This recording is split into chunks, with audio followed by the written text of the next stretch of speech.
अगर आप किसी को छोटा देख रहे हैं तो या तो आप उसे दूर से देख रहे हैं या फिर आप उसे गुरूर से देख रहे हैं। नमस्कार दोस्तों, स्वागत है आपका हमारे चैनल नॉलेज नाश्ता में। और आज नॉलेज नाश्ता के सेगमेंट कहानी सफलता की में कहानी है सैमसंग कंपनी की। जी हाँ दोस्तों, सैमसंग नाम सुनते ही आपके जहन में क्या ख्याल आता है? दोस्तों, एक इलेक्ट्रॉनिक कंपनी जो कि मोबाइल, फ्रिज और टीवी बनाती है। पर दोस्तों, मैं आपसे कहूँ कि सैमसंग कंपनी न केवल इलेक्ट्रॉनिक उपकरण बनाती है बल्कि इसने बुर्ज खलीफा को भी बना है, तो आपको हैरानी नहीं होना चाहिए। और न केवल बुर्ज खलीफा बल्कि ये कंपनी अपने देश के आर्मी के लिए टैंक, जहाज और अन्य 80 प्रकार के बिजनेसों में ये कंपनी लगी हुई है। दोस्तों, आज के इस वीडियो में हम बात करेंगे सैमसंग कंपनी कैसे शून्य से शिखर तक पहुंची, कैसे इस कंपनी ने इलेक्ट्रॉनिक के क्षेत्र में अपने आप को एक टॉप की कंपनी के रूप में स्थापित किया और कब इस कंपनी ने भारतीय मार्केट में अपने आप को स्थापित किया। तो बने रहिए इस वीडियो के अंत तक। दोस्तों, साल 1938 ली ब्यूंग चुन नाम के एक व्यक्ति ने 40 कर्मचारियों के साथ साउथ कोरिया यानी कि दक्षिण कोरिया में एक कंपनी की शुरुआत की। शुरुआत में यह कंपनी ग्रोसरी, ड्राई फिश और नूडल्स सब्जियां बेचा करती थी। धीरे धीरे इस कंपनी ने साउथ कोरिया में अपने पैर पसारना शुरू करे और धीरे धीरे इस कंपनी ने सफलता के झंडे गाड़ना शुरू करे। कंपनी को फायदा होने लगा तो अगले 30 साल में कंपनी ने अपने बिजनेस से हटकर इंश्योरेंस, सिक्योरिटी और रिटेल के क्षेत्र में भी अपने कदम बढ़ाए।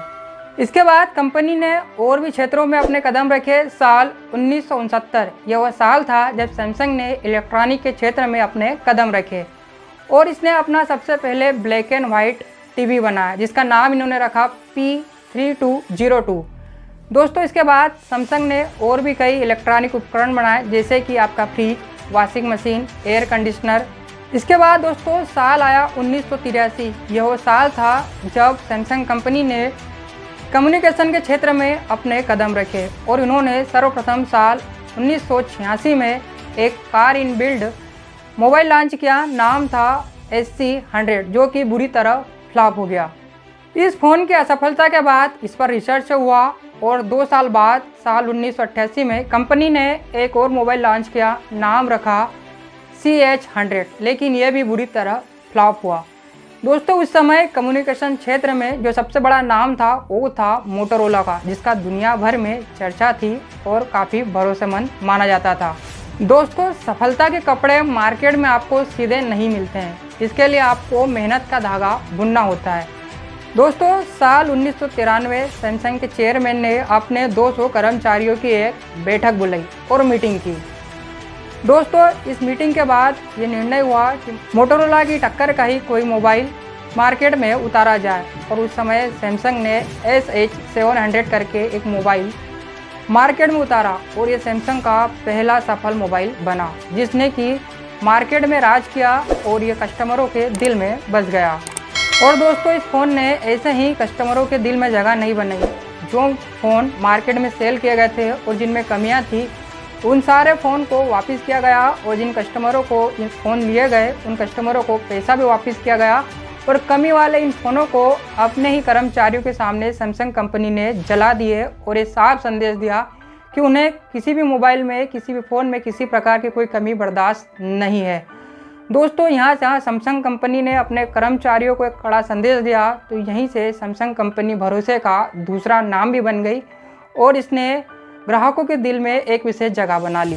SH700 फ़ोन में जो कुछ कमियां थी, उन कमियों को भी दूर करते हुए इसका अपग्रेडेड मॉडल SH770 बाद में लॉन्च किया गया और ये भी लोगों को खूब पसंद आया।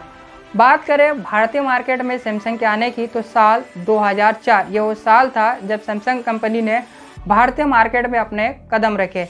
लेकिन दोस्तों, सैमसंग के लिए भारतीय मार्केट में अपने पैर जमाना उतना आसान नहीं था, क्योंकि भारतीय मार्केट में उस समय जो राज करती थी मोबाइल कंपनी, उसका नाम था नोकिया।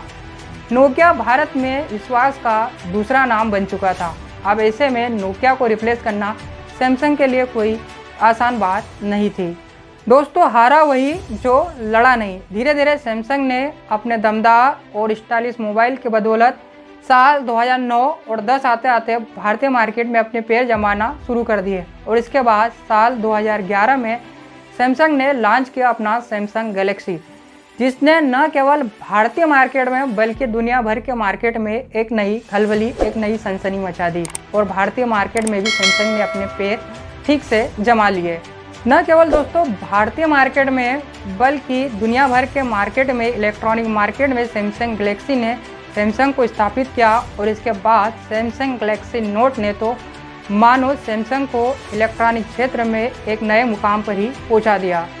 इसके बाद दोस्तों सैमसंग कंपनी ने कभी भी पीछे मुड़कर नहीं देखा। सैमसंग गैलेक्सी नोट ने इलेक्ट्रॉनिक क्षेत्र में सैमसंग को बहुत ही मजबूती से ला खड़ा कर दिया और एप्पल के बाद सैमसंग दूसरी सबसे बड़ी इलेक्ट्रॉनिक क्षेत्र में मोबाइल बनाने वाली कंपनी बनी। दोस्तों देखते देखते सैमसंग स्मार्टफोन बनाने का सबसे बड़ा ब्रांड बन गया और विश्वास का दूसरा नाम बन गया।